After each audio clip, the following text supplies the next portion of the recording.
به نام الله بخشاینده و مهربان. شهر رمضان الذي أنزل فيه القرآن هدى للناس وبينات من الهدى والفرقان فمن شهد منكم الشهر فليصمه ومن كان مريضا أو على سفر فعدة من أيام أخر يريد الله بكم اليسر ولا يريد بكم العسر ولتكملوا العدة ولتكبروا الله على ما هداكم ولعلكم تشكرون. آیت 185 سوره بقره. ماه رمضان ماهی است که در وی برای راهنمایی مردم قرآن را فرود آوردیم. سخنان وی روشن و هدایت است و آن جدا کننده حق از باطل است. پس هر کی از شما آن ماه را دریابد پس البته آن را روزه دارد و هر کی بیمار باشد یا در سفر باشد پس ادا کردن شمار آن چی فوت شد از روزهای دیگر بر وی لازم است. الله برای شما آسانی را می خواهد و برای شما دشواری را نمی خواهد و می خواهد تا این که مکمل کنید شماری یعنی روزهای فوت شده را و باید الله را برای آن که شما را هدایت نمود به بزرگی یاد کنید و شاید که شکرگزار شوید. الله تعالی ضمن آیت مذکور ماه رمضان را نسبت به جمع ماه‌ها وصف نموده فرموده است که ماه رمضان چنان ماه است که در آن قرآن برای هدایت مردم نازل شده است. در آن میزان و معیار جدا کننده حق و باطل آشکارا هویدا است. قرآن معجزه ابدی بوده تا روز قیامت برای هدایت مردم کفایه است. چنین معجزه بزرگ را در این ماه نازل کردن نهایت برداشتن فضل و درجه ماه رمضان است.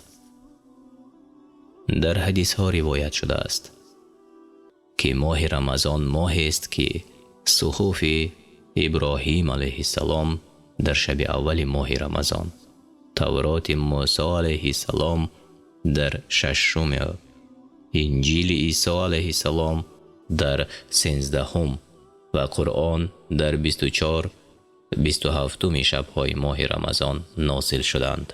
اما در حدیثی از جابر ابن عبدالله نقل شده آمده است که زبور داوود علیه السلام در 12، انجیل در 18 و باقی چنانچه که گذشت نازل شدند. خلاصه همه کتاب‌های آسمانی در ماه مبارک رمضان نازل شدند. همچنین قرآن هم با اکثریت روایت‌ها از لوح المحفوظ و آسمان دنیا یعنی و بیت المعمور به یک بارگی در شب 27 نازل شده است. علاوه بر این فضیلت دیگری را الله تعالی در این ماه ضم کرده است که روزه داشتن بندگان مؤمن در این ماه فرض شده است. اکنون امر پروردگار است که هر مؤمنی که او مکلف است یعنی وظیفه دار است و عاقل و بالغ است در این ماه باید روزه دارد. اما چنانه که در آیت قبلی گذشت بعض انسانها مستثنایند، یعنی شخصانی که مریض باشند که شرایط روزه داشتن ندارند یا روزه داشتن بیماریشان را زیاد کند یا در سفر باشند، اگر مشقت شود روزه خود را افطار می کنند. مفسران کرام گفتند تکرار عذر بیمار و مسافر در این آیت و در آیت قبلی برای آن است که تا دانسته شود که جزئی آیت قبلی که به این مانند است منسوخ نیست، یعنی این کار نشده است، دیگر نشده است. به هر تقدیر الله مهربان برای بندگان خود آسانی را اراده نموده است، نه مشقت را. اگر الله برای بیمار و مسافر رخصت نمیداد، این دو طایفه چی کار کرده می توانستند؟ اکنون این همه هدایت پروردگار است که شخصان بیمار یا مسافر چند روزی را از ماه رمضان روزه نداشته باشند، می توانند با قضا داشتن آنها شماره ماه رمضان را پر سازند. و تعالی فرموده است که ای بندگان، آن فضل و مهربانی و هدایت و دیگر نعمت‌های بیشماری را که الله تعالی به شما انعام نموده است در نظر دارید و پروردگارتان را دائما با بزرگی یاد کنید.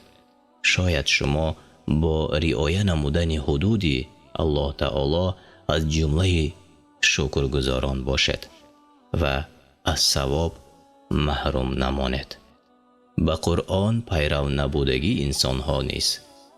بعد تجربه های طولانی به خلاصه آمدند که روزه در حیات انسان بسیار یک چیز فایده‌ناک بوده است.